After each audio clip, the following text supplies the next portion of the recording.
돌부처에게 고민을 털어놓은 며느리. 깊고 깊은 산골짜기 아래 사계절 내내 맑은 물이 흐르고 산새들이 지저귀는 작은 마을이 있었습니다. 이 마을은 공기가 맑고 인심이 좋기로 소문이 났지만 딱 한 집만은 예외였어요. 그곳은 바로 마을에서 가장 큰 기와집에 살고 있는 박씨 부인의 집이었습니다. 박씨 부인은 젊은 나이에 혼자가 되어 외아들 만수를 애지중지 키워낸 여장부였지요. 아들 만수가 장성하여 이웃 마을에서 마음씨 곱고 부지런하기로 소문난 분이를 며느리로 맞이했을 때만 해도 마을 사람들은 이제 박씨 부인도 고생 끝에 낙이 올 것이라며 입을 모아 축하해 주었습니다. 하지만 며느리 분이가 시집을 온 그날부터 박씨 부인의 지독한 시집살이가 시작되었지요. 박씨 부인은 성격이 불꽃처럼 급하고 깔끔하기가 이를 데 없어서 집안 구석구석에 먼지 한 톨이라도 보이면 그날로 집안이 떠나가라 호통을 쳤습니다. 새벽이 채 밝기도 전에 일어나 마당을 쓸고 장독대를 닦는 분이의 손등은 텄다 아물기를 반복했어요. 분이는 아침 일찍 일어나 가마솥에 불을 지피고 정성껏 밥을 지었지만 박씨 부인은 밥상을 받을 때마다 숟가락을 탁 내려놓으며 투정을 부렸습니다. 밥알이 너무 되다느니 국물이 너무 싱겁다느니 하며 분이의 정성을 무한하게 만들기 일쑤였지요. 박씨 부인은 아들 만수가 보는 앞에서도 며느리를 나무라는 일을 서슴지 않았어요. 내가 친정에서 무엇을 배웠기에 밥물 하나 제대로 맞추지 못하느냐. 내 아들이 이런 밥을 먹고 어떻게 밖에서 힘을 쓰겠어. 박씨 부인의 서슬 퍼런 꾸중에 분이는 고개를 숙인 채 아무 말도 하지 못했습니다. 그럴 때마다 아들 만수는 어머니와 아내 사이에서 어찌할 바를 몰라 쩔쩔맸지요. 만수는 심성이 착하고 아내를 아끼는 마음이 깊었지만 홀로 자신을 키워준 어머니의 고생을 알기에 감히 어머니의 말씀에 토를 달 수 없었습니다. 분이는 남편의 처지를 알기에 더욱더 묵묵히 시어머니의 비위를 맞추려 노력했어요. 하지만 박씨 부인의 트집은 갈수록 심해져만 갔습니다. 빨래를 해서 널어놓으면 구김이 같다며 다시 하라고 시키고 걸레질을 하면 바닥에서 빛이 나지 않는다며 호통을 쳤지요. 어느 화창한 봄날이었습니다. 산천 초목이 푸르게 돋아나고 꽃들이 만발하여 세상이 아름답게 빛나고 있었어요. 마을 안악들은 삼삼오오 모여 나무를 캐러 가거나 냇가에서 빨래하며 웃음꽃을 피웠지만 분이는 그럴 여유가 전혀 없었습니다. 박씨 부인이 곳간 정리를 하라며 산더미 같은 일감을 던져주었기 때문이지요. 먼지를 뒤집어 쓰며 무거운 항아리를 옮기고 곡식 주머니를 정리하느라 분이의 옷은 땀과 먼지로 범벅이 되었습니다. 잠시 허리를 펴고 숨을 돌리려 할 때면 어김없이 박씨 부인의 목소리가 들려왔어요. 벌써 다 끝낸 것이냐? 젊은 사람이 어찌 그리 손이 느려서 어디에 쓰겠느냐? 얼른 서둘러라. 분이는 왈칵 쏟아지려는 눈물을 꾹 참으며 다시 허리를 숙였습니다. 시집 온 지 1년이 넘도록 단 하루도 마음 편히 쉬어본 적이 없었지요. 친정 부모님 생각에 가슴이 아려오기도 했지만 혹여나 걱정하실까봐 서러운 마음을 안으로만 사겨야 했습니다. 그렇게 힘든 하루하루가 쌓여가던 어느 날 분이는 우연히 마을 입구에 서 있는 커다란 돌부처를 보게 되었습니다. 그 돌부처는 수백 년 동안 그 자리를 지키며 마을의 안녕을 보살펴준다는 영험한 기운을 내뿜고 있었지요. 인자한 미소를 짓고 있는 돌부처의 얼굴을 보는 순간 분이는 자신도 모르게 발걸음이 멈추었습니다. 마을 사람들 사이에서는 그 돌부처에게 정성을 다해 기도를 올리면 한 가지 소원은 꼭 들어준다는 전설이 내려오고 있었습니다. 분이는 그 이야기를 떠올리며 잠시 생각에 잠겼어요. 아무리 노력해도 변하지 않는 시어머니의 마음을 돌릴 수만 있다면 무엇이든 하고 싶은 심정이었지요. 그날 밤 분이는 모두가 잠든 고요한 시간에도 잠을 이루지 못했습니다. 창밖으로 비치는 달빛을 보며 분이는 결심했어요. 내일부터는 무슨 일이 있어도 저 돌부처님을 찾아가 자신의 속마음을 털어놓기로 말이지요. 다음 날 새벽 평소보다 일찍 일어난 분이는 서둘러 집안일을 마쳤습니다. 박씨 부인이 깨어나기 전 잠시 틈을 내어 마을 입구로 달려갔어요. 아침 안개가 자욱하게 깔린 길을 지나 돌부처 앞에 다다른 분이는 정성스럽게 두 손을 모았습니다. 돌부처의 무심한 듯 따뜻한 눈매를 바라보자 그동안 참아왔던 서러움이 북받쳐 올랐지요. 분이는 낮은 목소리로 자신의 사정을 이야기하기 시작했습니다. 시어머니가 얼마나 엄하신지, 자신의 노력이 얼마나 부족하게 비치는지, 그리고 남편에게 미안한 마음까지 하나하나 고백했어요. 돌부처님, 저는 정말 최선을 다하고 있습니다. 하지만 어머니의 마음을 얻기가 너무나 힘이 듭니다. 제 정성이 부족한 것일까요? 아니면 제가 무엇을 잘못하고 있는 것일까요? 분이는 눈물을 흘리며 돌부처 앞에서 한참 동안 머물렀습니다. 신기하게도 누군가에게 자신의 고충을 털어놓고 나니 무거웠던 가슴이 조금은 가벼워지는 기분이 들었어요. 비록 대답 없는 돌덩이일 뿐이었지만 자신의 이야기를 묵묵히 들어주는 존재가 있다는 사실만으로도 큰 위안이 되었지요. 그날 이후 분이는 매일 새벽마다 돌부처를 찾아갔습니다. 어떤 날은 시어머니에게 들은 모진 말을 고자질하듯 속삭였고, 어떤 날은 남편과 행복하게 살고 싶은 소망을 이야기했어요. 그러던 어느 날이었습니다. 평소 분이의 행동을 유심히 지켜보던 이웃집 최씨 할멈이 있었지요. 최씨 할멈은 마을에서 입이 가볍기로 둘째가라면 서러워할 만큼 소문난 분이었어요. 최씨 할멈은 분이가 매일 새벽마다 어딘가로 급히 가는 것을 보고는 호기심이 생겼습니다. 혹시나 젊은 며느리가 딴 마음을 품은 것은 아닐까 하는 못된 생각에 분이의 뒤를 몰래 밟기 시작했지요. 안개 속을 헤치고 나가는 분이의 뒤를 조심스럽게 따르던 최씨 할멈은 분이가 돌부처 앞에 서서 무언가 간절히 빌고 있는 모습을 발견했습니다. 최씨 할멈은 숨을 죽이고 분이가 하는 말에 귀를 기울였어요. 분이는 눈물을 닦으며 돌부처에게 하소연하고 있었습니다. 그런데 그 내용이 최씨 할멈의 예상과는 전혀 달랐지요. 분이는 시어머니를 원망하는 것이 아니라 오히려 시어머니의 건강을 빌며 자신이 더 지혜로운 며느리가 되게 해달라고 빌고 있었던 것입니다. 최씨 할멈은 그 광경을 보고 깜짝 놀랐습니다. 지독한 시집살이에 시어머니 욕을 해도 모자랄 판에 저렇게 착한 마음씨를 가졌을 줄은 꿈에도 몰랐던 것이지요. 최씨 할멈은 은근히 감동을 하였고 이 놀라운 소식을 누군가에게 전하고 싶어 입이 근질거렸습니다. 하지만 이 일을 그냥 마을 사람들에게 퍼뜨리기에는 분이의 진심이 너무나 귀하게 느껴졌어요. 최씨 할멈은 며칠을 고민하다가 아주 묘한 계획을 세우게 되었습니다. 박씨 부인에게 이 사실을 자연스럽게 알림으로써 고부 사이를 화해시켜 보려는 심산이었지요. 최씨 할멈은 다음 날 아침 일찍 박씨 부인의 집을 찾아갔습니다. 마침 박씨 부인은 툇마루에 앉아 며느리가 닦아놓은 녹그릇을 검사하며 인상을 쓰고 있었어요. 어이, 박씨 부인. 아침부터 무엇을 그리 꼼꼼히 보고 있는가. 며느리가 일 하나는 야무지게 잘하는데 말이야. 최씨 할멈이 짐짓 모른 척하며 말을 건네자 박씨 부인은 콧방귀를 뀌었습니다. 제 눈에는 여전히 성에 차지 않는다는 표정이었지요. 최씨 할멈은 박씨 부인의 옆에 앉아 목소리를 낮추며 이야기를 시작했습니다.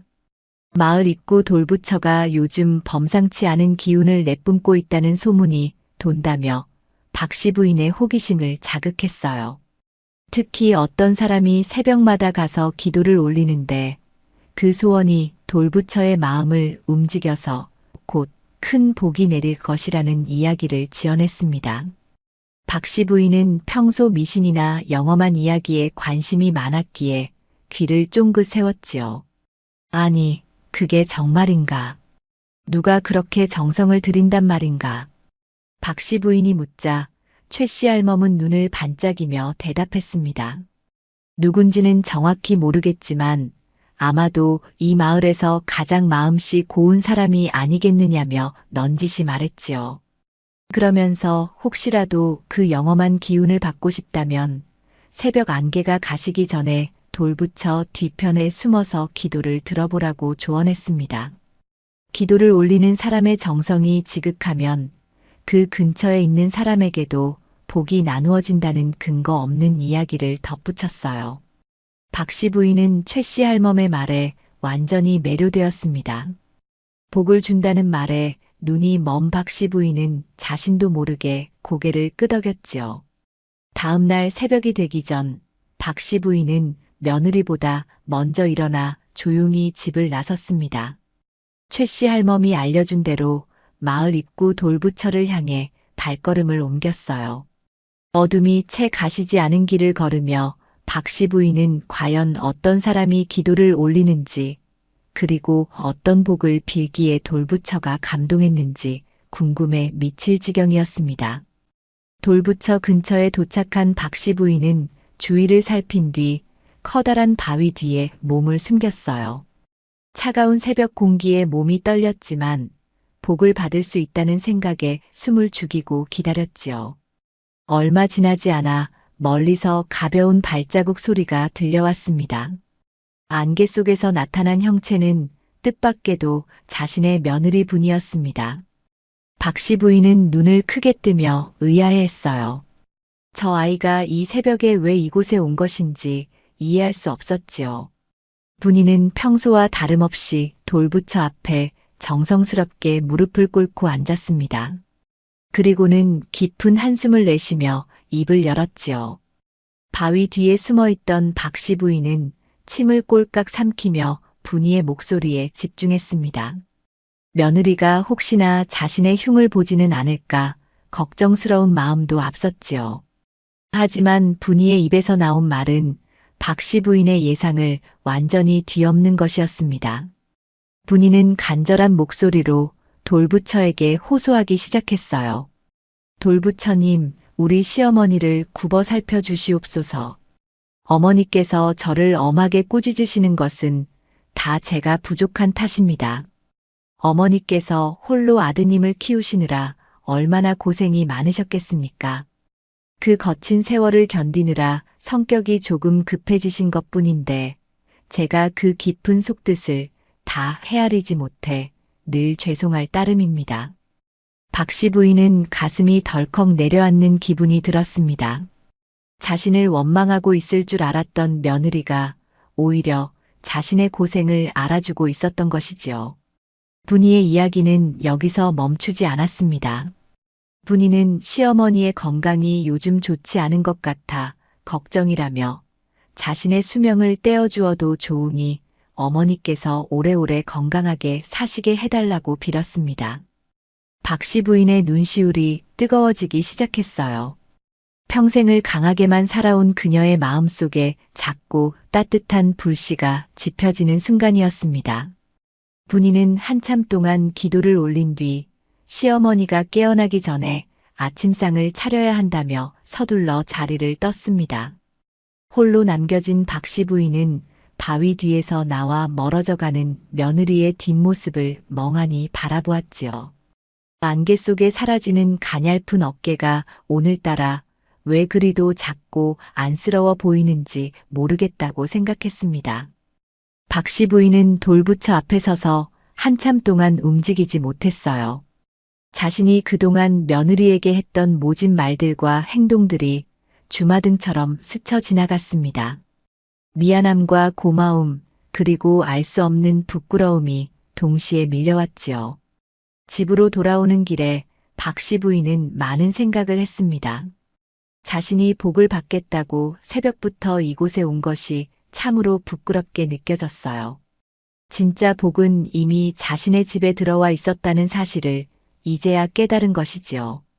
박 씨 부인은 집 마당에 들어서며 부엌에서 분주하게 움직이는 며느리의 그림자를 보았습니다. 평소 같으면 왜 이제야 불을 지피느냐고 호통을 쳤겠지만 오늘은 차마 입이 떨어지지 않았습니다. 박 씨 부인은 조용히 방으로 들어가 가만히 앉아 있었어요. 잠시 후 분이가 정성스럽게 차린 아침상을 들고 들어왔습니다. 어머니, 진지 드시어요. 어제보다 날이 차서 국을 좀 따뜻하게 끓였습니다. 분이는 평소처럼 공손하게 인사를 건넸습니다. 박 씨 부인은 며느리의 얼굴을 빤히 쳐다보았어요. 밤새 기도를 하느라 잠도 제대로 못 잤을 텐데 며느리의 눈은 맑게 빛나고 있었습니다. 박 씨 부인은 숟가락을 들었지만 목이 메어 밥을 넘기기가 힘들었지요. 국물을 한 모금 마신 박 씨 부인은 짐짓 엄한 목소리를 내어보려 했지만 목소리는 가늘게 떨리고 있었습니다. 오냐, 고생했다. 너도 어서 가서 밥 먹거라. 박 씨 부인의 짧은 대답에 분이는 깜짝 놀랐습니다. 평소 같으면 반찬 타령이라도 한마디 했을 텐데 오늘은 부드러운 말투로 자신을 챙겨주었기 때문이지요. 분이는 의아한 마음을 안고 부엌으로 나갔습니다. 박 씨 부인은 며느리가 나간 문을 한참 동안 바라보며 결심했습니다. 이제는 자신도 변해야겠다고 말이지요. 하지만 평생을 지켜온 고집이 하루아침에 꺾이기는 쉬운 일이 아니었습니다. 박 씨 부인은 며느리에게 미안한 마음을 어떻게 표현해야 할지 몰라 고민에 빠졌어요. 그날 오후 박 씨 부인은 마을 시장에 나갔습니다.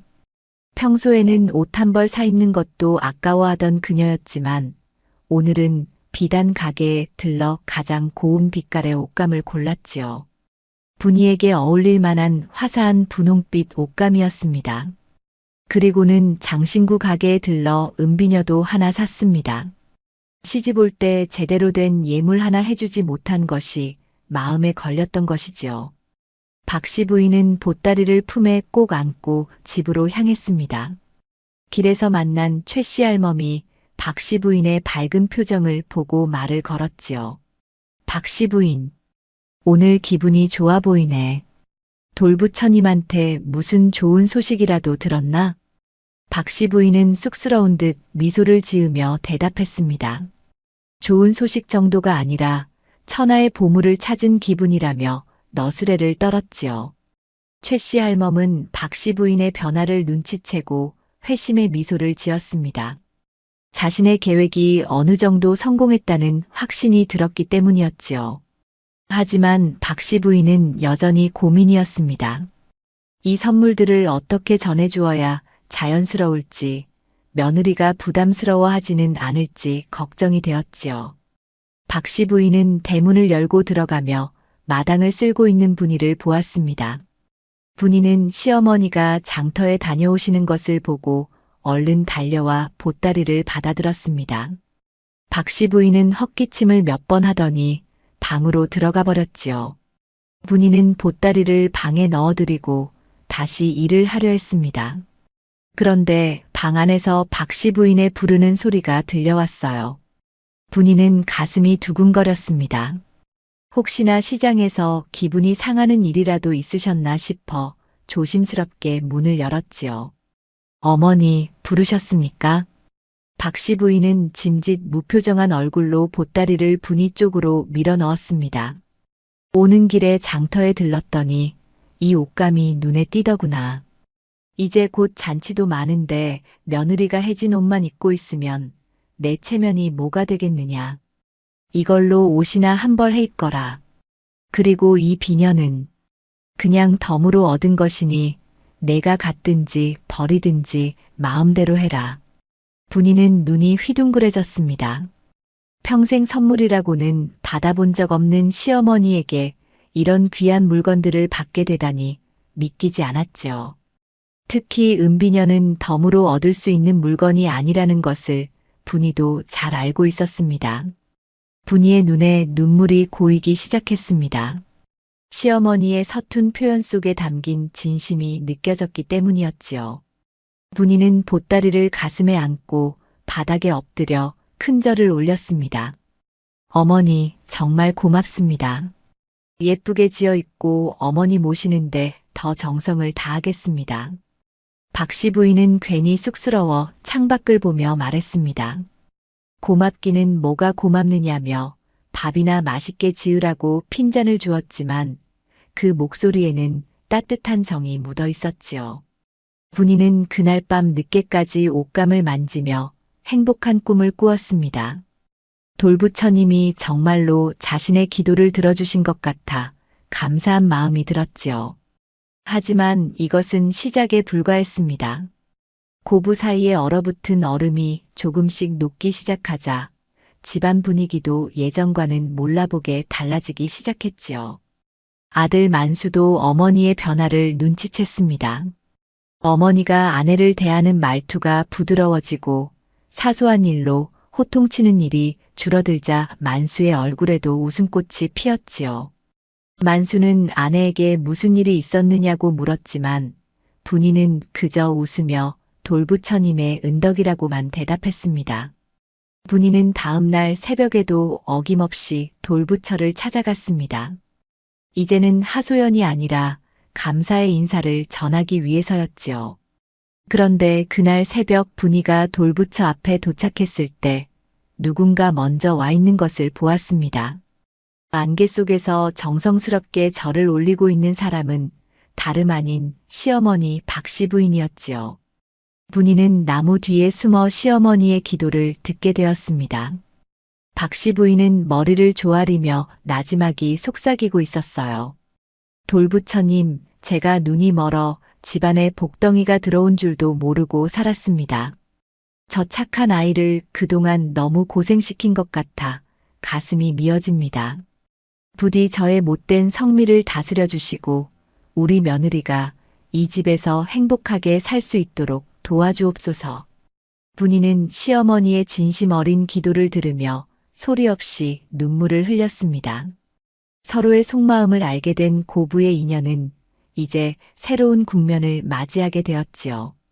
새벽녘 차가운 공기를 뚫고 돌부처 앞에서 서로의 진심을 확인했던 그날 이후 박씨 부인의 가슴 속에는 딱딱하게 굳어있던 얼음장이 서서히 녹아내리고 있었지요. 평생을 엄격한 잣대로 자신과 타인을 채찍질하며 살아온 그녀였기에 누군가에게 따뜻한 말 한마디 건네는 것이 무척이나 서툴고 어색했습니다. 하지만 부엌에서 들려오는 분이의 활기찬 칼질 소리나 마당을 쓰는 경쾌한 빗자루 소리를 들을 때면 박씨 부인은 자신도 모르게 입가에 옅은 미소를 짓곤 했어요. 분이 역시 시어머니의 변화를 온몸으로 느끼며 더욱 정성을 다해 집안을 돌보았습니다. 곁에서 이를 지켜보던 남편 만수는 아내의 밝아진 얼굴을 보며 마음이 한없이 놓였습니다. 고부 사이가 화목해지니 집안 전체에 생기가 돌았고 마당가에 핀 채송화와 봉선화도 예년보다 훨씬 더 화사하게 피어나는 것 같았어요. 마을 사람들은 박씨 부인의 집 앞을 지나갈 때마다 담장 너머로 들려오는 웃음소리에 고개를 갸우뚱하며 신기했습니다. 그 집 시어머니 성격에 웬일로 웃음꽃이 핀다냐. 해가 서쪽에서 뜰 일일세. 마을 사람들은 이렇게 수군거렸지만 박씨 부인은 그런 시선조차 아랑곳하지 않고 며느리를 향한 마음을 조금씩 열어갔습니다. 그러던 어느 날 이 평화로운 집에 불청객이 찾아왔습니다. 그는 바로 박씨 부인의 먼 친척벌 되는 주씨 부인이었어요. 주씨 부인은 이웃 마을에서 소문난 참견쟁이이자 심술궂기로 둘째가라면 서러울 인물이었습니다. 남의 집 잘 되는 꼴을 못 보고 어떻게든 흠집을 내야 직성이 풀리는 성격이었지요. 주씨 부인은 박씨 부인의 집안 분위기가 몰라보게 좋아졌다는 소문을 듣고는 도대체 무슨 일이 벌어지고 있는지 확인하기 위해 한달음에 달려온 것이었습니다. 주씨 부인은 대문을 들어서자마자 특유의 날카로운 눈매로 집안 구석구석을 훑었습니다. 마침 분이는 마당 한쪽에서 빨래를 널고 있었는데 그 모습이 너무나 평온해 보여 주씨 부인의 심사가 뒤틀리기 시작했어요. 그녀는 툇마루에 앉아있는 박씨 부인에게 다가가 짐짓 반가운 척하며 인사를 건넸습니다. 하지만 그 입에서는 이내 독이 든 말들이 쏟아져 나오기 시작했지요. 아니, 박씨 부인. 세상 천지에 해가 서쪽에서 떴다더니 정말이구먼. 그 무섭던 박씨 부인이 며느리 앞에서 저렇게 인자한 표정을 짓고 있다니 말이야. 박씨 부인은 주씨 부인의 갑작스러운 방문이 달갑지 않았지만 체면상 찻상을 내오라고 분이에게 시켰습니다. 주씨 부인은 분이가 내온 찻잔을 들여다보며 또다시 깐죽거렸어요. 찬물이 너무 진하다느니 찻상 닦은 행주에서 냄새가 나는 것 같다느니 하며 분이의 기를 죽이려 애를 썼습니다. 하지만 분이는 그저 예의 바르게 미소 지으며 필요한 것이 있으면 말씀하시라고 조용히 물러났지요. 그 모습이 주씨 부인의 눈에는 더욱 가시처럼 느껴졌습니다. 주씨 부인은 박씨 부인의 귀에 대고 속삭이기 시작했습니다. 며느리가 저렇게 고분고분한 척하는 것은 다 속셈이 있어서 그런 것이라며 감언이설을 늘어놓았어요. 며느리들이 처음에는 저렇게 착한 척하다가 시어머니가 마음을 놓는 순간 집안의 곳간 열쇠를 가로채고 상전 노릇을 하려 든다는 해괴한 논리였지요. 박씨 부인은 처음에는 그 말을 무시하려 했지만 워낙 집요하게 파고드는 주씨 부인의 말솜씨에 조금씩 마음이 흔들리기 시작했습니다. 사람은 원래 보고 싶은 것만 보고 믿고 싶은 것만 믿게 되는 법이니까요. 박씨 부인 조심하게나. 저 아이가 매일 새벽마다 돌부처한테 가서 무슨 빌미를 잡으려는지 누가 알겠어. 혹시 자네가 빨리 죽기를 바라는 기도를 올리는 건 아닐지 모르지. 주씨 부인의 이 결정적인 한마디는 박씨 부인의 가슴에 비수처럼 꽂혔습니다. 자신이 직접 들었던 분이의 기도가 가짜일지도 모른다는 의심의 싹이 돋아나기 시작한 것이지요. 사실 박씨 부인은 평생을 의심과 경계 속에서 살아왔기에 누군가를 온전히 믿는다는 것이 아직은 벅찬 일이었습니다. 주씨 부인은 박씨 부인의 안색이 변하는 것을 놓치지 않고 더욱 몰아붙였어요. 주씨 부인은 자신이 아끼는 은비녀를 분이의 방에 몰래 숨겨두고 나중에 그것을 잃어버렸다고 소란을 피워 분이를 도둑으로 몰아가자는 나쁜 계획을 세웠어요. 다음 날 오후 주씨 부인은 계획대로 실행에 옮겼습니다. 분이가 냇가로 빨래를 하러 간 사이 그녀는 살금살금 며느리의 방으로 들어가 이불 밑 깊숙한 곳에 자신의 은비녀를 밀어 넣었습니다. 그리고는 잠시 후 집안이 떠나가라 비명을 지르며 마당으로 뛰어나왔지요. 아이고 내 비녀. 내 귀한 은비녀가 없어졌네. 조금 전까지 여기 두었는데 대체 어디로 간 거야? 주씨 부인은 억울하다는 듯 가슴을 치며 울먹였습니다. 그 비녀는 조상 대대로 내려오는 가보라며 이것을 잃어버리면 자신은 죽은 목숨이나 다름없다고 소리를 높였어요. 집안 분위기는 순식간에 험악해졌습니다. 마침 빨래를 마치고 돌아온 분이는 영문도 모른 채 마당에 서서 어리둥절해했습니다. 주씨 부인은 분이를 보자마자 달려들어 멱살이라도 잡을 기세로 대들었습니다. 내가 빨래하러 가기 전에 내 방 근처를 기웃거리는 것을 보았다며 당장 내 비녀를 내놓으라고 윽박질렀지요. 분이는 하늘이 무너지는 것 같은 기분이었어요. 자신은 결코 그런 짓을 한 적이 없는데 눈앞에서 생사람을 잡으니 기가 막힐 노릇이었습니다. 분이는 간절한 눈빛으로 시어머니 박씨 부인을 바라보았습니다. 어머니만큼은 자신을 믿어주실 거라 굳게 믿었기 때문이었지요. 하지만 박씨 부인은 차마 분이의 눈을 마주치지 못하고 고개를 돌려버렸습니다. 주씨 부인의 부추김에 넘어간 그녀의 마음속에는 이미 불신의 안개가 자욱하게 깔려 있었어요. 박씨 부인은 낮은 목소리로 분이에게 말했습니다. 결백하다면 방을 뒤져봐도 괜찮겠느냐고요. 분이는 당당하게 대답했습니다. 자신은 부끄러운 짓을 한 적이 없으니 마음대로 하시라고 말이지요. 주씨 부인은 기다렸다는 듯 며느리의 방으로 들이닥쳤습니다. 방 안의 물건들을 거칠게 뒤엎던 주씨 부인은 이내 회심의 미소를 지으며 이불 밑에서 은비녀를 꺼내 들었습니다. 자, 이것 좀 보게. 여기 이렇게 숨겨두었으면서 발뺌을 해? 박씨 부인, 내 말이 맞지? 저 아이는 겉과 속이 다른 여우라니까. 은비녀가 나오는 순간 분이는 온몸의 피가 거꾸로 솟는 것 같았습니다. 도대체 저 물건이 왜 자신의 이불 밑에 있는지 도무지 이해할 수 없었지요. 만수는 충격을 받은 듯 아내를 바라보았고 박씨 부인의 얼굴은 싸늘하게 식어버렸습니다.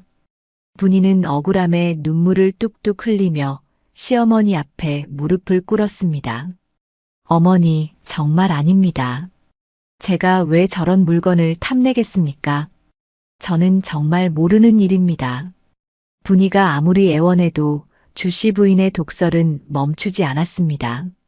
박씨 부인 역시 실망감이 분노로 변하여 분이에게 모진 말을 쏟아냈지요. 믿었던 사람에게 배신당했다는 생각이 그녀를 더욱 괴롭게 만들었습니다. 박씨 부인은 분이에게 당장 집에서 나가라고 소리를 쳤습니다. 만수가 중간에서 말려보려 했지만 격분한 박씨 부인의 기세를 꺾을 수는 없었지요. 분이는 그 밤으로 보찜 하나 달랑 메고 쫓겨나듯 집을 나와야 했습니다. 어두운 밤길을 걸으며 분이는 하염없이 눈물을 흘렸습니다. 억울하고 분해서 가슴이 터질 것만 같았지요. 친정으로 가자니 부모님 가슴에 못을 박는 것 같아 발길이 떨어지지 않았습니다. 정처 없이 걷던 분이의 발걸음이 멈춘 곳은 다시 마을 입구의 돌부처 앞이었습니다. 달빛 아래 서 있는 돌부처는 여전히 인자한 미소를 짓고 있었지만 오늘따라 그 미소가 야속하게만 느껴졌지요. 분이는 돌부처 앞에 주저앉아 통곡을 했습니다.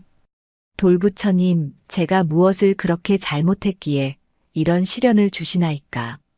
저는 오직 어머니를 위하고 집안을 보살피는 마음뿐이었는데 왜 세상은 저를 이토록 모질게 대합니까?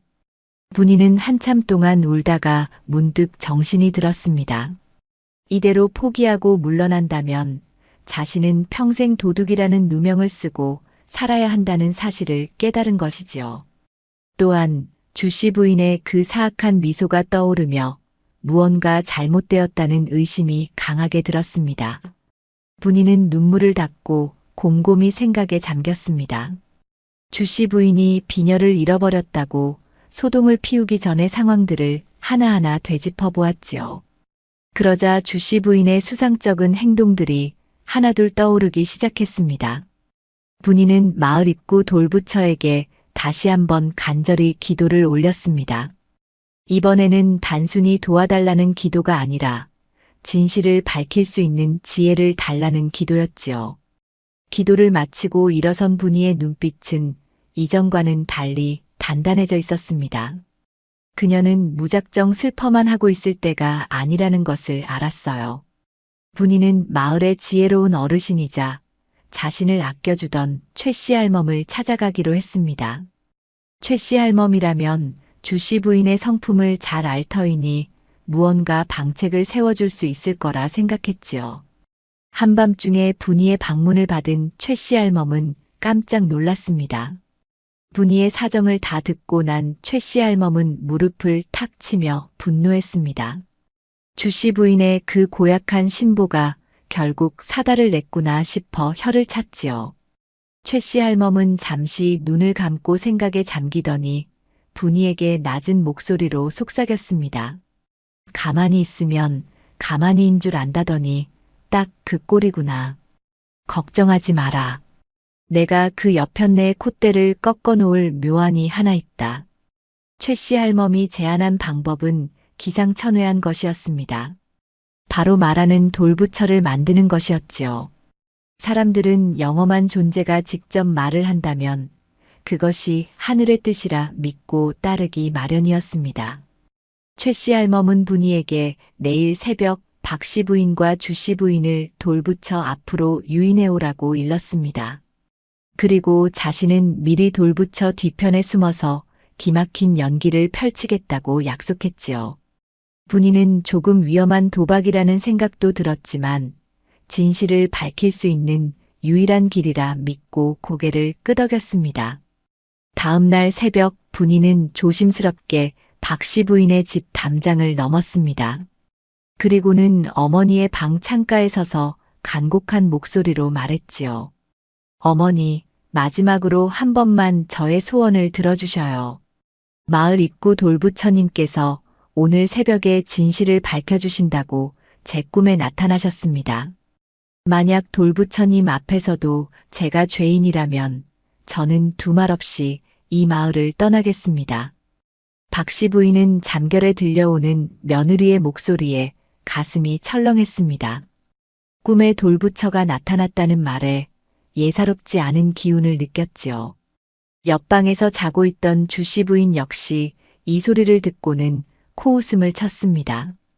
돌덩이가 어떻게 말을 하느냐며 비웃었지만 박 씨 부인이 가겠다고 나서자 자신도 혹시나 하는 마음에 따라 나서기로 했습니다. 주 씨 부인은 자신이 비녀를 숨긴 것을 아무도 모를 테니 당당하게 나가서 분이를 완전히 쫓아내버릴 심산이었지요. 새 여인은 자욱한 안개를 헤치고 마을 입구로 향했습니다. 앞장선 분이의 등은 가늘게 떨리고 있었지만 발걸음은 거침이 없었지요. 박 씨 부인은 복잡한 심경으로 뒤를 따랐고 주 씨 부인은 뒤에서 연신 투덜거리며 발걸음을 옮겼습니다. 마침내 돌부처 앞에 다다르자 주인은 쥐 죽은 듯 고요했습니다. 오직 새벽바람에 흔들리는 나뭇잎 소리만이 정적을 깨고 있었지요. 분이는 돌부처 앞에 정중히 무릎을 꿇고 절을 올렸습니다. 영험하신 돌부처님, 여기 억울한 죄인과 진실을 알고자 하는 이들이 모였습니다. 부디 하늘의 음성을 들려주시어 굽은 것을 펴주시고 진실을 밝혀주옵소서. 분이의 말이 끝나기가 무섭게 어디선가 웅장하고도 신비로운 목소리가 들려오기 시작했습니다. 돌부처의 입이 움직이는 것 같지는 않았지만 목소리는 분명히 돌부처 쪽에서 울려 나오고 있었지요. 박 씨 부인과 주 씨 부인은 깜짝 놀라 뒤로 나자빠질 뻔했습니다. 듣거라. 이 마을의 평화를 어지럽히는 자가 누구냐. 목소리는 천둥처럼 울려 퍼졌습니다. 주 씨 부인은 사색이 되어 벌벌 떨기 시작했어요. 돌부처가 정말로 말을 한다고 믿은 그녀는 심장이 입 밖으로 튀어나올 것만 같았습니다. 목소리는 계속해서 이어졌습니다. 심성이 고운 며느리를 시기하여 거짓으로 비녀를 숨기고 가정을 파탄 내려 한 자는 당장 무릎을 꿇고 사죄하라. 그렇지 않으면 돌덩이가 되어 이 자리에서 영원히 굳어버릴 것이니라. 주 씨 부인은 더 이상 견디지 못하고 바닥에 넙죽 엎드렸습니다. 돌덩이가 된다는 말에 혼비백산하여 자신이 했던 짓을 하나부터 열까지 다 쏟아내기 시작했지요. 아이고, 부처님 살려주셔요. 제가 잘못했습니다. 박 씨 부인이 며느리를 너무 예뻐하는 게 꼴 보기 싫어서 제가 비녀를 숨겼습니다. 제발 돌로 만들지만 말아주셔요. 주 씨 부인의 자백이 터져 나오자 박 씨 부인은 망치로 머리를 한 대 맞은 듯한 충격을 받았습니다. 자신의 어리석음과 주 씨 부인의 사악함이 만천하에 드러나는 순간이었지요. 박 씨 부인은 떨리는 손으로 며느리 분이를 바라보았습니다. 분이는 여전히 눈을 감고 간절히 기도를 올리고 있었어요. 박 씨 부인의 눈에서 후회의 눈물이 왈칵 쏟아졌습니다. 자신이 그토록 모질게 대했던 며느리가 끝까지 자신을 원망하지 않고 돌부처에게 호소하여 진실을 밝히고자 했다는 사실에 가슴이 미어지는 것 같았습니다. 박 씨 부인은 달려가 분이를 끌어안았습니다. 아가, 내가 죽을 죄를 지었다. 내 눈이 멀고 귀가 먹어 너의 그 고운 마음을 몰라보고 큰 잘못을 저질렀구나. 부디 이 못난 시어머니를 용서해다오. 고부의 눈물이 안개 자욱한 새벽녘을 적셨습니다. 돌부처 뒤에서 이 광경을 지켜보던 최씨 할멈은 흐뭇한 미소를 지으며 조용히 몸을 숨겼지요. 주씨 부인은 창피함과 두려움에 짐도 챙기지 못한 채 그 길로 자기 마을로 도망쳐버렸습니다. 마을 입구에는 이제 화해한 고부와 인자한 돌부처만이 남아있었지요. 하지만 이 사건은 마을 전체에 커다란 소문을 불러일으켰고 박씨 부인의 집안에는 생각지도 못한 새로운 변화가 찾아오게 됩니다. 진실은 밝혀졌지만 그 과정에서 입은 상처를 치유하는 데에는 더 큰 사랑과 지혜가 필요했지요. 새벽녘 돌부처 앞에서 일어난 기적 같은 일은 순식간에 온 마을로 퍼져나갔습니다. 사람들은 주씨 부인의 사악한 음모와 돌부처의 영험한 꾸짖음에 대해 입을 모아 이야기했지요. 박씨 부인의 집안은 그날 이후로 완전히 다른 곳이 된 듯한 기분이 들었습니다. 마당에는 항상 긴장감이 감돌고 호통 소리가 끊이지 않았으나 이제는 담장 너머로 따뜻한 온기가 새어나왔어요. 박씨 부인은 며느리 분이를 볼 때마다 가슴 한구석이 아려오는 것을 느꼈습니다. 자신이 그동안 저지른 모진 말들이 송곳이 되어 제 가슴을 찌르는 듯 했지요. 박씨 부인은 이제 분이가 부엌에서 일을 시작하기도 전에 먼저 일어나 물을 깃고 마당을 쓸기 시작했습니다. 평생 손에 물 한 방울 안 묻히고 상전 노릇만 하려 했던 그녀가 스스로 빗자루를 잡은 것이었어요. 분이는 당황하여 시어머니의 손에서 빗자루를 뺏으려 했지만 박씨 부인은 고집스럽게 고개를 저었습니다. 아가, 그동안 내가 이 넓은 마당을 혼자 쓸며 얼마나 힘들었겠느냐.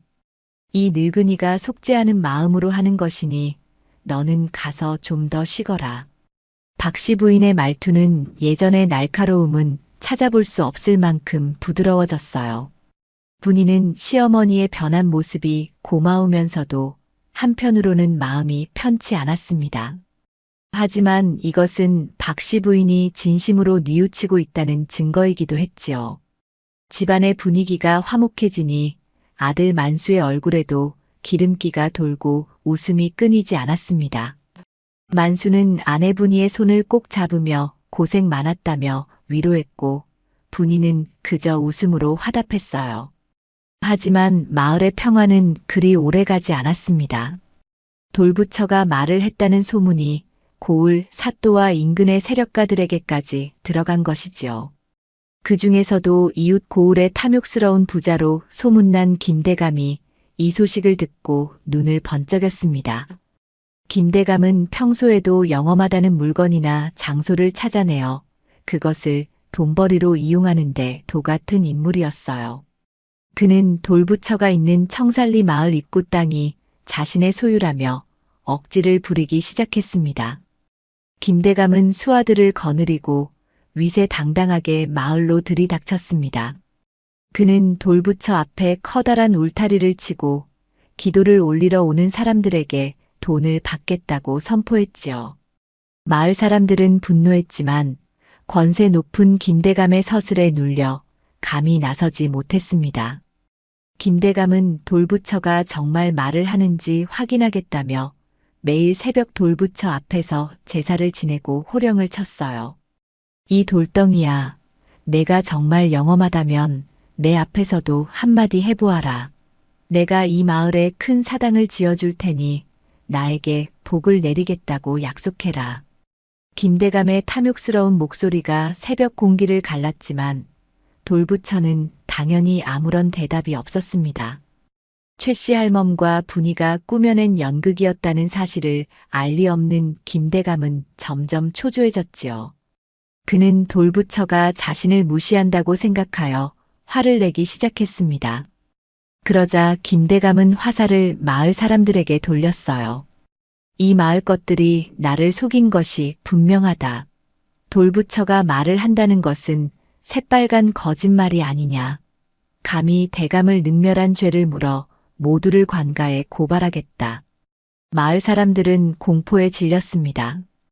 특히 박씨 부인은 가슴이 철렁 내려앉았지요. 사실 돌부처가 말을 한 것은 최씨 할멈의 기지였다는 것을 어렴풋이 눈치채고 있었기 때문입니다. 만약 이 사실이 들통난다면 분이와 최씨 할멈은 물론이고 자신까지 무사하지 못할 것이 분명했습니다. 박씨 부인은 방 안에서 안절부절 못하며 손가락만 깨물고 있었어요. 이때 분이가 시어머니의 손을 조용히 잡았습니다. 어머니, 걱정하지 마셔요. 제가 이 일을 해결해 보겠습니다. 분이의 눈빛은 흔들림 없이 맑았습니다. 분이는 그 길로 최씨 할멈을 찾아갔습니다. 두 사람은 머리를 맞대고 김대감을 물리칠 묘책을 구상했지요. 최씨 할멈은 김대감이 워낙 의심이 많고 겁도 많은 사람이라는 점을 이용하기로 했습니다. 분이는 김대감의 집사를 몰래 불러내어 은밀한 제안을 하나 했어요. 돌부처가 말을 하지 않는 이유는 김대감의 정성이 부족해서가 아니라 김대감이 지은 죄가 너무 많아 돌부처가 입을 닫고 있는 것이라고 속삭였지요. 집사는 그 말을 김대감에게 그대로 전했습니다. 김대감은 겉으로는 코웃음을 쳤지만 내심 뜨끔했습니다. 그동안 가난한 소장농들의 고혈을 짜내고 부정한 방법으로 재산을 모아온 세월이 길었기 때문이지요. 김대감은 잠을 자다가도 돌부처가 자신을 꾸짖는 꿈을 꾸기 시작했습니다. 하지만 탐욕은 두려움보다 컸습니다. 그는 오히려 돌부처를 파괴해버리겠다고 엄포를 놓으며 일꾼들을 동원했어요. 마을 사람들은 울며 불며 김대감을 말렸습니다. 마을의 수호신과 같은 돌부처를 없애는 것은 있을 수 없는 일이었지요. 박씨 부인은 이번에도 자신이 직접 나서야겠다고 결심했습니다. 그녀는 김대감이 돌부처를 허물기로 한 전날 밤 홀로 김대감을 찾아갔어요. 박씨 부인은 김대감 앞에서 당당하게 말했습니다. 대감님, 돌부처를 허무는 것은 하늘의 벌을 자초하는 일입니다. 정 믿지 못하시겠다면 내일 새벽 다시 한번 돌부처를 찾아가 보셔요. 이번에는 분명 대감님께 직접 음성을 들려줄 것입니다. 만약 그때도 아무 소리가 없다면 제 집과 전 재산을 대감님께 바치겠습니다. 김대감은 박씨 부인의 파격적인 제안에 눈이 멀었습니다. 박씨 부인의 집안은 이 마을에서 가장 부유했기에 그 재산이 탐났던 것이지요. 김대감은 흔쾌히 약속을 하고 다음 날 새벽을 기다렸습니다. 이 소식을 들은 분이와 만수는 어머니의 무모한 결단에 경악했지요. 어머니, 대체 어찌하시려고 그런 약속을 하셨습니까? 만약 일이 잘못되면 우리는 길거리에 나앉게 됩니다. 만수가 울상을 지으며 말하자 박씨 부인은 빙그레 웃으며 아들의 손을 잡았습니다. 걱정 말거라. 우리 며느리가 그동안 돌부처님께 빌었던 정성이 있지 않느냐. 그리고 나도 이제는 진실이 무엇인지 확실히 보여줄 때가 되었다고 생각한다. 박씨 부인은 분이를 불러 무언가 은밀한 부탁을 했습니다. 분이는 시어머니의 계획을 듣고 깜짝 놀랐지만 이내 고개를 끄덕였지요. 그것은 분이와 최씨 할멈이 했던 연극보다 훨씬 더 대담하고 위험한 일이었습니다. 드디어 결전의 새벽이 밝았습니다. 안개가 유난히 짙게 깔려 한치 앞도 보이지 않는 날이었지요. 김대감은 수십 명의 수하와 함께 마을 입구 돌부처 앞에 섰습니다. 박씨 부인과 분이 그리고 마을 사람들도 숨을 죽이며 그 뒤를 따랐어요. 김대감은 의기양양하게 돌부처를 가리키며 소리쳤습니다. 자, 박씨 부인. 약속한 시간이 되었다. 어서 저 돌덩이가 말을 하게 해보아라. 그렇지 않으면 너희 집 문서를 당장 내놓아야 할 것이다. 그때였습니다. 돌부처 근처에서 기이한 빛이 새어나오기 시작했습니다. 안개 속에서 은은한 금빛이 번져 나오더니 돌부처의 몸 전체가 떨리는 듯한 진동이 느껴졌지요. 사람들은 두려움에 무릎을 꿇고 머리를 조아렸습니다. 김대감 역시 당황하여 뒷걸음질을 쳤어요. 그리고 곧이어 이전보다 훨씬 더 장엄하고 깊은 목소리가 사방에서 울려 퍼졌습니다. 욕심에 눈이 멀어 하늘의 뜻을 거스르려 하는 자가 누구냐. 이 땅의 주인은 대감이 아니라 이곳을 지키고 가꾸는 백성들이다. 목소리는 산맥을 타고 울리는 것처럼 웅장했습니다. 김대감은 사색이 되어 바닥에 엎드렸습니다. 그런데 이번에는 목소리가 김대감의 비밀스러운 죄목들을 하나하나 열거하기 시작했어요. 3년 전 가뭄 때 곡식을 매점매석한 일, 작년 겨울 가난한 과부의 집을 뺏은 일 등 김대감 자신만이 알 법한 부끄러운 과거들이 낱낱이 밝혀졌지요. 김대감은 경악했습니다. 이것은 단순한 연극으로는 알 수 없는 사실들이었기 때문입니다. 사실 박씨 부인은 시장에서 장사를 하는 상인들과 오래전부터 교류하며 김대감의 비리와 악행들을 조사해왔던 것이지요. 박씨 부인은 이 정보를 바탕으로 분이와 함께 치밀한 계획을 세웠던 것입니다. 돌부처 뒤에는 최씨 할멈뿐만 아니라 만수와 건장한 청년들이 숨어 대형 구리 거울과 횃불을 이용해 빛을 만들어냈고, 박씨 부인은 김대감의 죄목을 적은 종이를 분이에게 건네어 낭독하게 했습니다. 김대감은 하늘이 자신의 죄를 다 알고 있다고 믿게 되었습니다. 그는 눈물을 흘리며 용서를 구했지요. 부처님, 제가 잘못했습니다. 당장 울타리를 치우고 마을 사람들에게 빼앗은 것을 모두 돌려주겠습니다. 제발 목숨만 살려주셔요. 김대감은 그 자리에서 울타리를 철거하라고 명령했습니다. 그리고는 박씨 부인에게 절을 하며 다시는 이 마을을 넘보지 않겠다고 약속하고는 허겁지겁 달아났습니다. 마을 사람들은 환호성을 지르며 기뻐했어요. 박씨 부인과 분이는 서로의 손을 꼭 잡고 안도의 한숨을 내쉬었습니다. 하지만 소동이 가라앉은 뒤 박씨 부인은 마을 사람들을 불러 모았습니다. 그녀는 모든 사실을 솔직하게 털어놓기로 결심했지요. 거짓으로 얻은 평화는 언젠가 무너진다는 것을 분이를 통해 배웠기 때문입니다. 박씨 부인은 돌부처 앞에 서서 마을 사람들에게 고개를 숙였습니다. 여러분, 사실 오늘 돌부처님이 하신 말씀은 저와 제 며느리가 꾸며낸 일입니다. 김대감의 탐욕으로부터 우리 마을을 지키기 위해 거짓을 사용했습니다.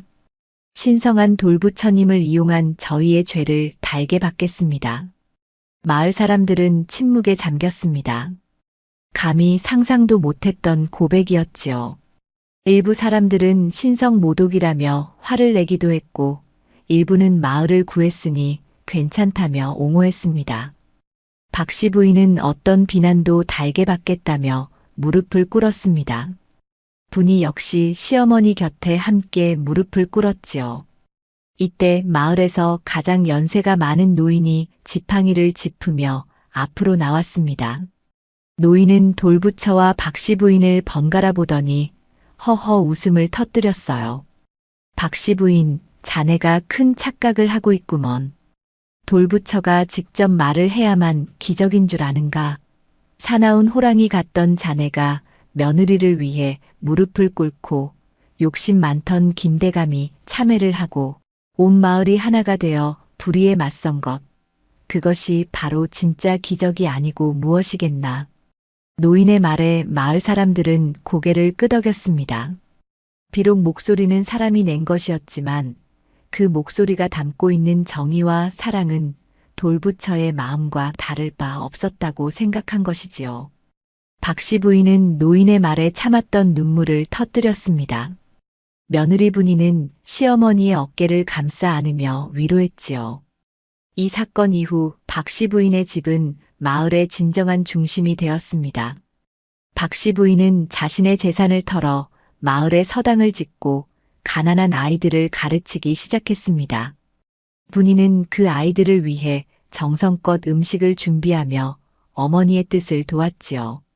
고부 사이는 이제 시어머니와 며느리를 넘어 동지이자 가장 가까운 친구가 되었습니다.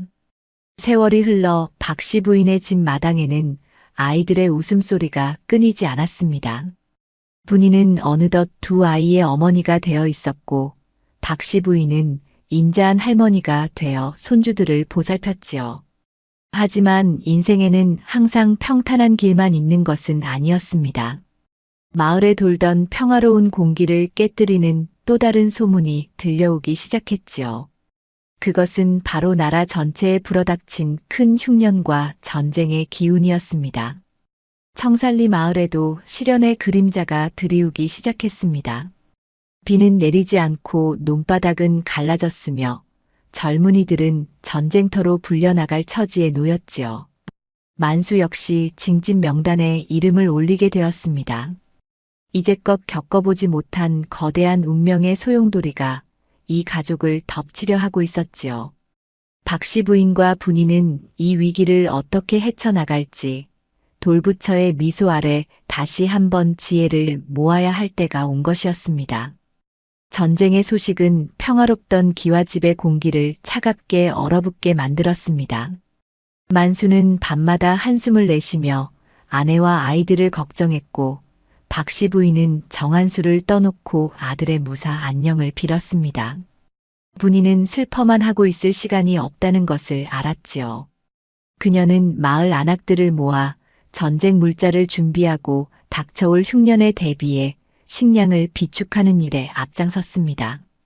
고부의 단단한 결속이 이제 마을 전체를 지탱하는 힘이 되고 있었지요. 어느 날 밤 분이는 잠든 아이들의 얼굴을 보며 결심했습니다. 단순히 돌부처에게 빌기만 하는 것이 아니라 자신들이 직접 운명을 개척해야 한다는 사실을 말이지요. 그녀는 시어머니를 깨워 조용히 부엌으로 향했습니다. 두 사람은 그곳에서 밤이 새도록 무언가 논의를 거듭했지요. 다음 날 아침 청살리 마을에는 이색적인 풍경이 펼쳐졌습니다. 박씨 부인이 집안 대대로 내려오던 귀한 보석과 옷감들을 모두 꺼내어 마당에 쌓아놓은 것이었지요. 박씨 부인은 마을 사람들을 불러 모아 선언했습니다. 이 재물을 팔아 마을 사람들 모두가 먹을 수 있는 식량을 사고 전쟁터로 나가는 젊은이들의 가족을 돌보는데 쓰겠다고 말이지요. 분이는 시어머니의 이 거대한 결단 뒤에서 묵묵히 명부를 작성하며 실질적인 분배를 계획했습니다. 마을 사람들은 박씨 부인의 고귀한 희생에 감동하여 너도 나도 힘을 보태기 시작했습니다. 위기는 기회가 된다는 말처럼 전쟁의 위협과 흉년의 고통 속에서 청살리 마을은 그 어느 때보다 끈끈한 공동체로 거듭나고 있었습니다. 그 중심에는 과거의 허물을 벗고 진정한 어른으로 거듭난 박씨 부인과 지혜롭고 강인한 며느리 분이가 있었지요. 그러나 운명은 이들에게 마지막으로 가장 가혹한 시험을 준비하고 있었습니다. 만수가 전쟁터로 떠나기 전날 밤 마을에는 정체불명의 도적대가 들이닥치게 됩니다. 이들은 전쟁의 혼란을 틈타 마을의 식량을 약탈하려 했지요. 분이는 도적대의 습격을 가장 먼저 눈치챘습니다. 그녀는 겁에 질려 우는 대신 평소 눈여겨보았던 돌부처 근처의 지형을 떠올렸습니다. 분이는 시어머니와 만수에게 각자의 역할을 지시하며 도적들을 물리칠 묘책을 세웠지요. 이번에는 가짜 돌부처의 음성이 아니라 진짜 마을 사람들의 용기가 필요한 순간이었습니다. 어둠 속에서 횃불이 타오르고 분이의 지휘 아래 마을 사람들은 도적들을 맞이할 준비를 마쳤습니다. 이들은 굶주린 이리떼처럼 날카로운 칼날을 번뜩이며 마을의 식량과 재물을 가로챌 생각에 잔인한 미소를 짓고 있었지요. 마을 사람들은 모두 잠든 시간이었으나 오직 박씨 부인의 집만은 희미한 등불이 창밖으로 새어나오고 있었습니다. 분이는 낮부터 감돌던 불길한 기운을 놓치지 않았습니다. 마을 입구 돌부처 근처의 까마귀들이 유난히 소란스럽게 울어댔고 산바람의 냄새에 낯선 화약 냄새가 섞여 있었기 때문이지요. 분이는 잠든 남편 만수를 깨워 상황을 알리고 시어머니 박씨 부인의 방으로 달려갔습니다. 박씨 부인은 며느리의 차분하면서도 단호한 목소리에 곧장 평정심을 되찾았어요. 평생 여장부로 살아온 그녀의 기질이 위기의 순간에 다시금 빛을 발한 것이지요. 어머니, 도적들이 곧 마을로 들이닥칠 것입니다. 우리가 가진 무기는 없으나 그들의 공포심을 이용한다면 피해 없이 물리칠 수 있습니다. 분이의 제안에 박씨 부인은 고개를 끄덕였습니다. 분이는 만수에게 마을 청년들을 은밀히 소집하게 했고 자신은 박씨 부인과 함께 마을 안악들을 깨워 준비한 물건들을 챙기게 했어요. 분이가 세운 계책은 이른바 도깨비 숲의 저주였습니다. 도적들은 힘은 세지만 미신과 귀신에 대한 두려움이 크다는 점을 이용하기로 한 것이지요. 특히 지난번 김대감 사건으로 인해 이 마을 돌부처가 살아있다는 소문이 도적들에게도 공포의 대상이 되었을 것이라 확신했습니다. 마을 사람들은 분이의 지시에 따라 일사불란하게 움직였습니다. 안악들은 부엌에서 아궁이에 검댕이를 긁어 모아 얼굴에 칠했고 청년들은 돌부처 주변의 나무들에 흰 천을 길게 늘어뜨렸어요. 박씨 부인은 집안에 보관하던 대형진과 북을 꺼내어 각기 다른 장소에 배치했습니다. 마을 입구로 들어오는 유일한 길목은 안개가 자욱하게 깔린 좁은 고갯길이었는데 분이는 이곳을 사지로 만들 작정이었습니다. 이윽고 멀리서 거친 발자국 소리와 함께 도적대의 그림자가 나타났습니다. 도적 두목은 험상궂은 얼굴로 부하들을 독려하며 마을 어귀에 들어섰지요. 그런데 평소라면 개 짖는 소리라도 들려야 할 마을이 죽은 듯 고요했습니다. 도적들은 기이한 정적에 주춤하며 걸음을 멈추었어요. 그때 마을 입구 돌부처의 머리 위로 푸르스름한 불꽃이 솟구쳐 올랐습니다. 그것은 분이가 미리 준비해둔 링가루와 집단을 이용해 만든 도깨비불이었지요. 누가 감히 신성한 이곳을 침범하느냐. 어둠 속에서 웅장하면서도 기괴하게 변조된 목소리가 울려 퍼졌습니다. 최씨 할멈이 커다란 항아리 속에 머리를 넣고 소리를 내어 울림을 극대화한 것이었지요. 도적들은 혼비백산하여 제자리에 멈춰 섰습니다. 그 순간 사방에서 수십 개의 진과 북소리가 동시에 터져나왔어요. 둥둥거리는 북소리와 날카로운 징소리가 산맥을 타고 메아리치자 마치 수천 명의 군사가 마을을 에워싼 듯한 착각을 불러일으켰습니다. 흰 천을 뒤집어 쓴 마을 안악들이 나무 사이를 미끄러지듯 움직이며 기괴한 곡소리를 내기 시작했습니다. 겁에 질린 도적들은 칼을 휘둘렀지만 허공을 가를 뿐이었지요. 분이는 이 기회를 놓치지 않고 박씨 부인에게 신호를 보냈습니다. 박씨 부인은 마을에서 가장 높은 언덕에 올라 횃불을 높이 치켜들었습니다. 그러자 미리 매복해 있던 청년들이 일제히 함성을 지르며 산 위에서 커다란 집더미들을 굴려내렸어요. 불이 붙은 집더미가 불덩이가 되어 내려오자 도적들은 지옥의 불길이 내려오는 줄 알고 비명을 지르며 달아나기 시작했습니다. 도적 두목은 부하들을 붙잡으려 했지만 자신도 돌부처의 눈이 번쩍이는 것을 보고는 그만 주저앉고 말았습니다. 사실 그것은 박씨 부인이 아끼던 구리 거울에 횃불빛을 반사시킨 것이었으나 공포에 질린 도적의 눈에는 살아있는 신의 분노로 보였던 것이지요. 도적들은 무기와 약탈한 보따리들을 모두 내팽개치고 어둠 속으로 흔적도 없이 사라졌습니다. 마을 사람들은 단 한 명의 부상자도 없이 거대한 위기를 넘긴 것이었어요. 날이 밝자 마을 사람들은 마당에 모여 기쁨의 눈물을 흘렸습니다. 박씨 부인은 분이의 손을 꼭 잡으며 감격했습니다. 과거에는 며느리를 그저 부려먹는 아랫사람으로만 여겼으나 이제는 마을을 구한 은인이자 존경스러운 동반자로 생각하게 되었지요. 박씨 부인은 도적들이 버리고 간 무기와 물건들을 수거하여 관가에 알리고 그 보상으로 받은 곡식들을 마을 가난한 이들에게 나누어 주었습니다. 하지만 전쟁의 불길은 여전히 사그라지지 않았습니다. 도적대를 물리친 지 며칠 지나지 않아 진짜 광군이 마을에 들이닥쳤어요. 나라를 지키기 위해 장정들을 징집하러 온 것이었습니다. 만수의 이름이 가장 먼저 불렸습니다. 분이는 올 것이 왔다는 생각에 입술을 깨물었어요. 남편을 전쟁터로 보내야 하는 아내의 심정은 찢어지는 듯 했으나 시어머니 앞에서 약한 모습을 보일 수 없었지요. 박씨 부인은 아들의 군장을 직접 챙기며 손을 떨었습니다. 하나뿐인 아들을 사지로 보내야 하는 어미의 마음이 오죽했을까요? 박씨 부인은 곳간 깊숙이 숨겨두었던 낡은 비단 주머니 하나를 꺼내 분이에게 건넸습니다. 그 안에는 박씨 부인이 시집 올 때 친정 어머니에게 받은 가보인 금가락지가 들어있었지요. 아가, 이것을 만수에게 주거라. 혹시라도 전장에서 목숨이 위태로운 순간이 오면 이것을 팔아서라도 살아 돌아와야 한다고 전해다오.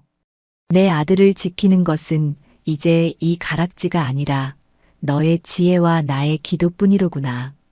분이는 시어머니의 깊은 사랑에 눈시울이 붉어졌습니다. 만수가 마을을 떠나던 날 청살리 마을 입구 돌부처 앞에는 온 마을 사람들이 모였습니다. 분이는 남편의 옷깃을 여며주며 나지막이 말했습니다. 반드시 살아 돌아오라고. 당신이 없는 동안 제가 어머니와 이 마을을 굳건히 지키고 있겠다고 약속했지요. 만수는 아내의 단단한 눈빛을 보며 용기를 얻었습니다.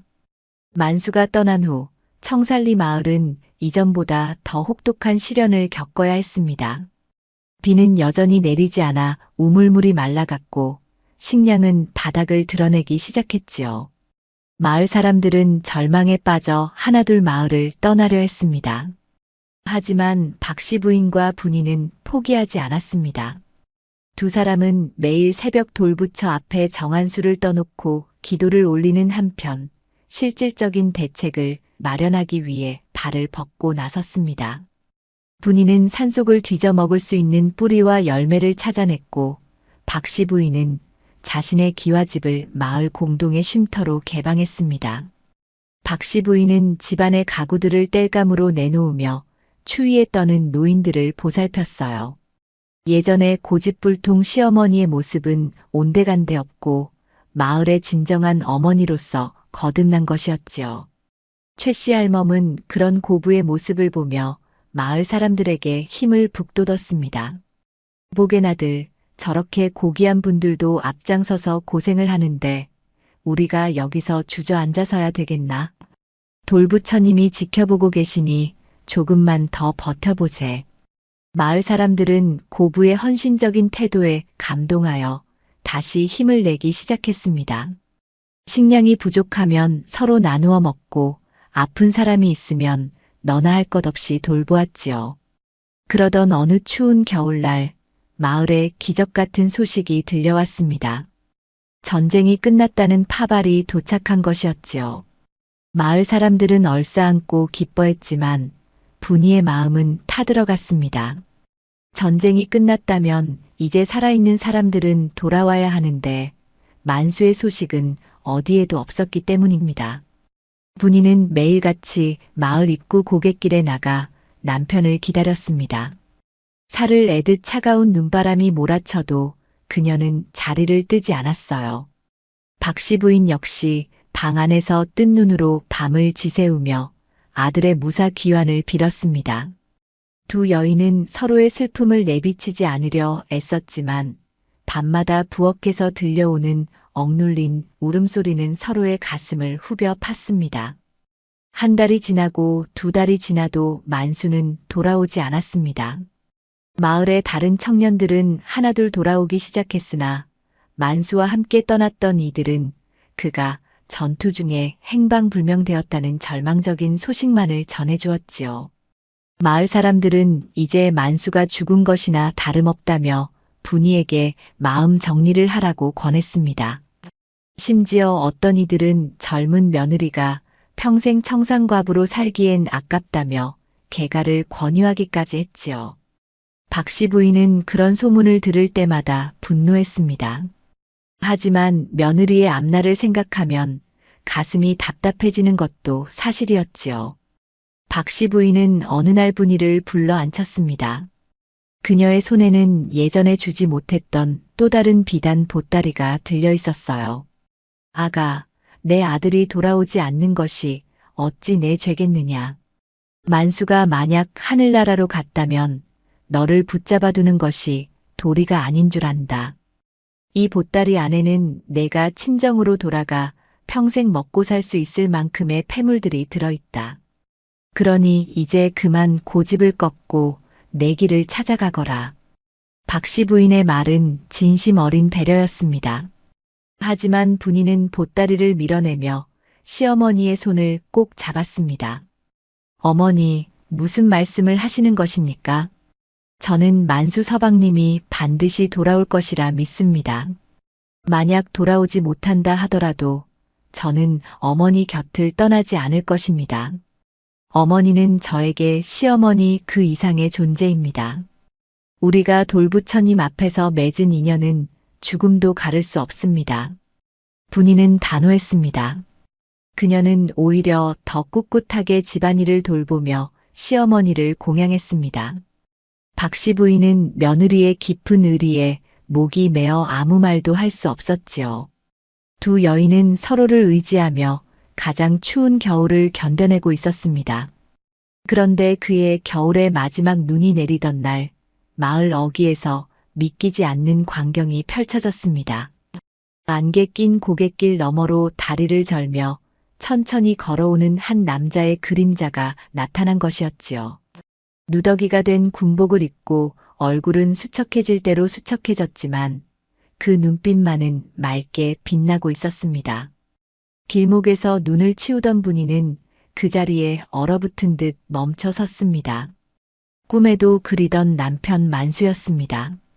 만수는 아내를 발견하자마자 눈밭에 주저앉아 통곡했습니다. 분이야, 내가 돌아왔소. 당신과 어머니가 기다리고 계실 줄 알고 죽을 고비를 넘기며 기어왔소. 분이는 맨발로 눈밭을 달려가 남편을 품에 안았습니다.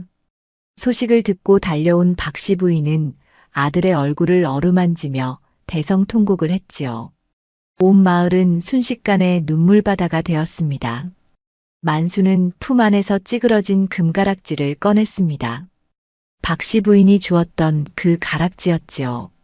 그는 굶주림과 추위 속에서도 이것만은 팔지 않고 가슴에 품고 있었다고 했습니다. 어머니와 아내의 사랑이 깃든 이 물건이 자신을 지켜준 유일한 부적이었다고 말했지요. 청산리 마을의 고부 갈등으로 시작된 이야기는 이제 온 마을의 전설이 되었습니다. 사람들은 박 씨 부인의 변화와 분이의 지혜, 그리고 그들의 숭고한 사랑이 기적을 만들었다고 믿었지요. 하지만 이야기는 여기서 끝이 아니었습니다. 전쟁 영웅이 되어 돌아온 만수와 마을을 지켜낸 고부 앞에 나라에서는 큰 상을 내리겠다는 전령이 도착했습니다.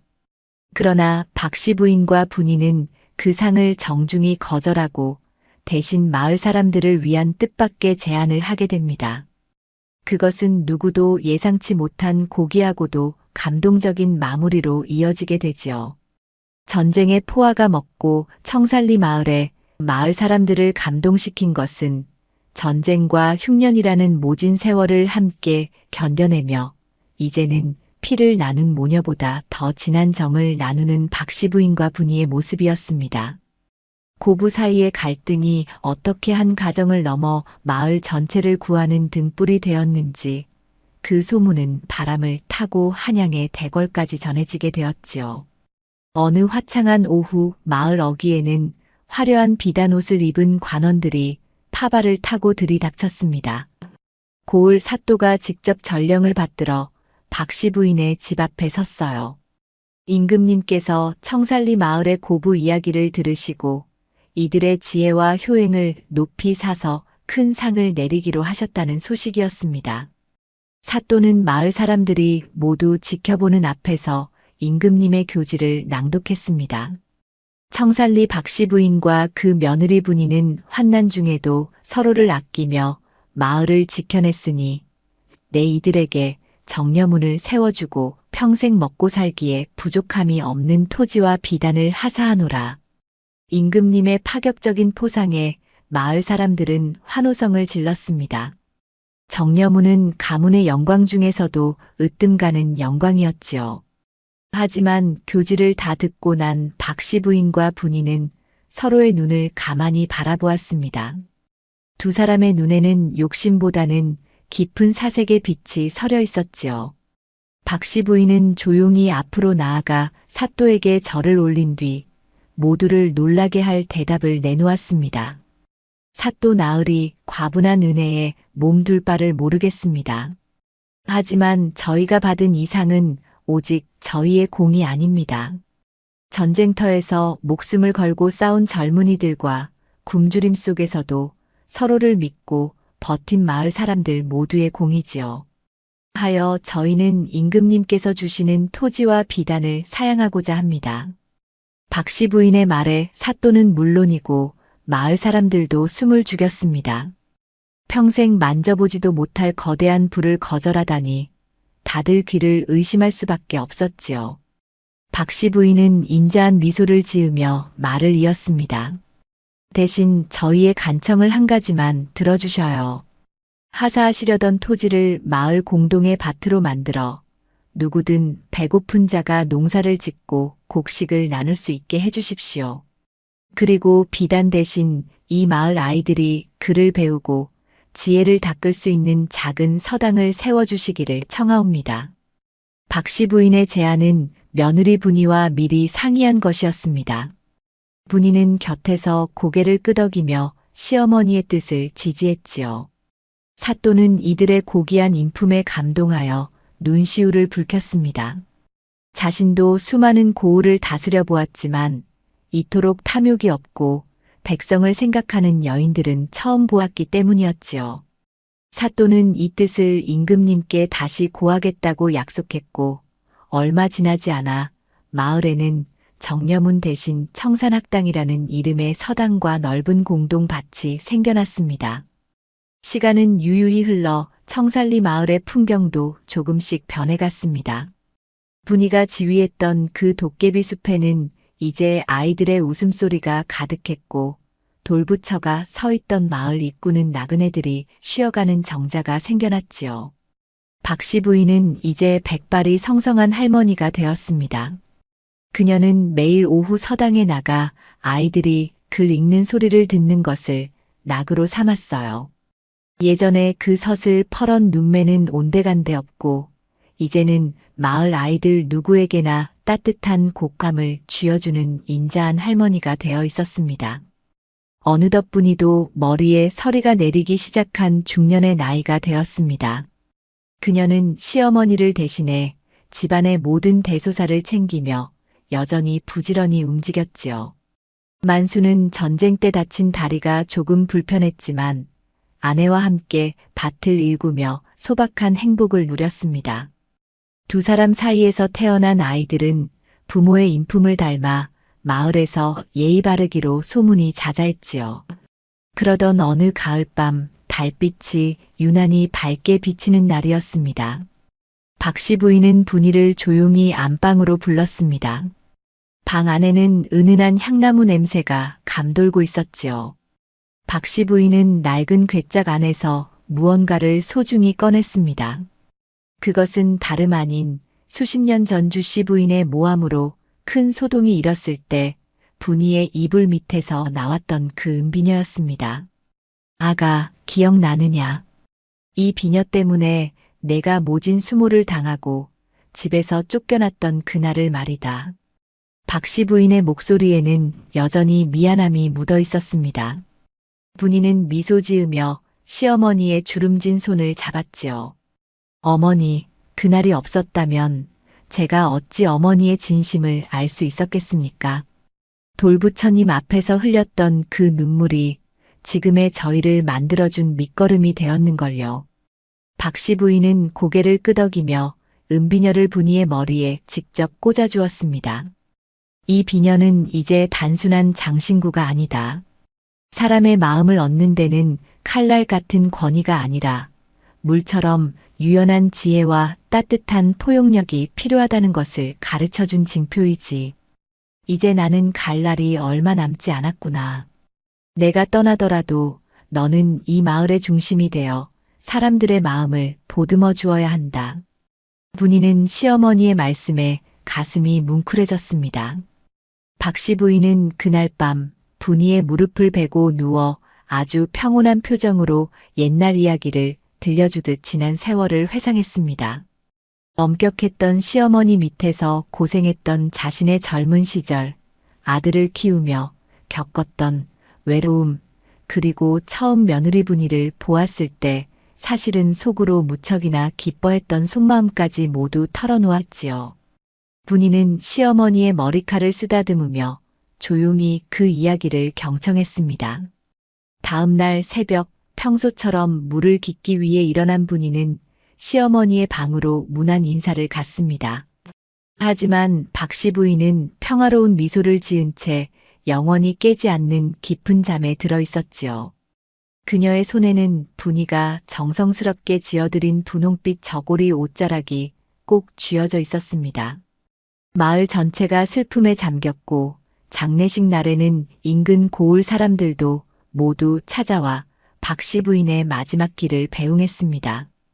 박씨 부인이 떠난 뒤 분이는 시어머니의 가르침을 가슴 깊이 새겼습니다.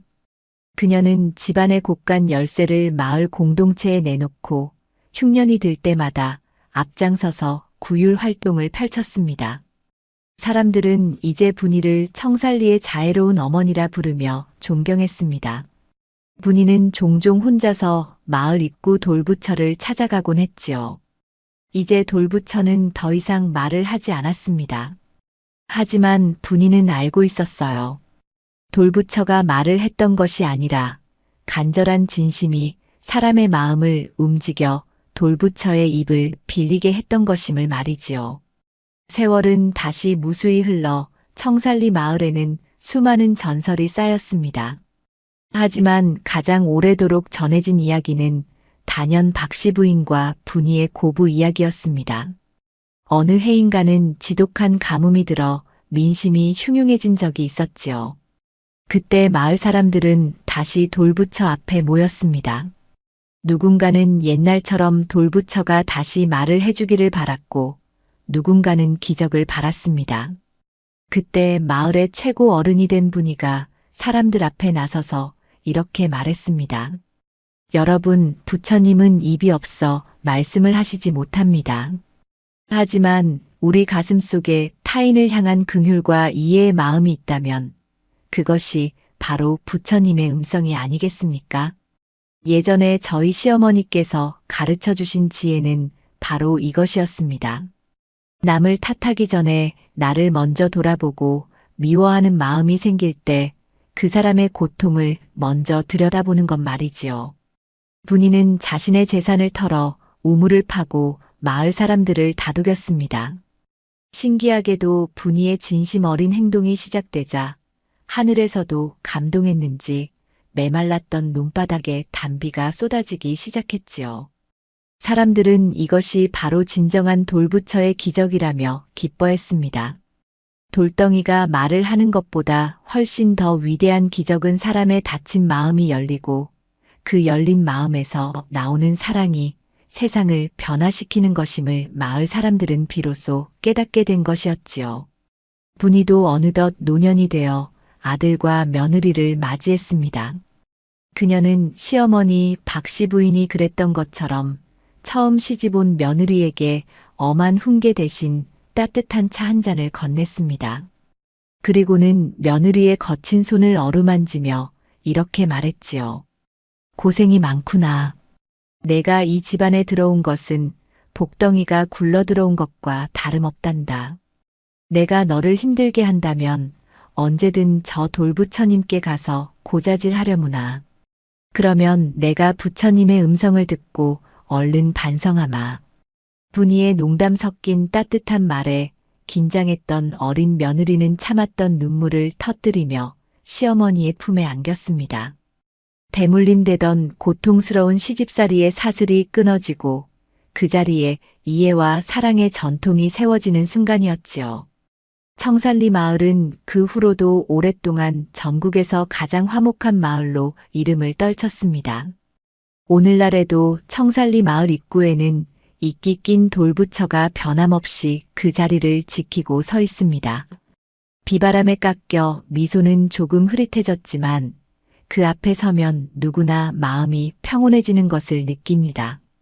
돌부처는 아무런 말이 없지만 그곳을 지나는 사람들은 누구나 저마다의 마음속에서 들려오는 진실한 목소리를 듣게 되지요.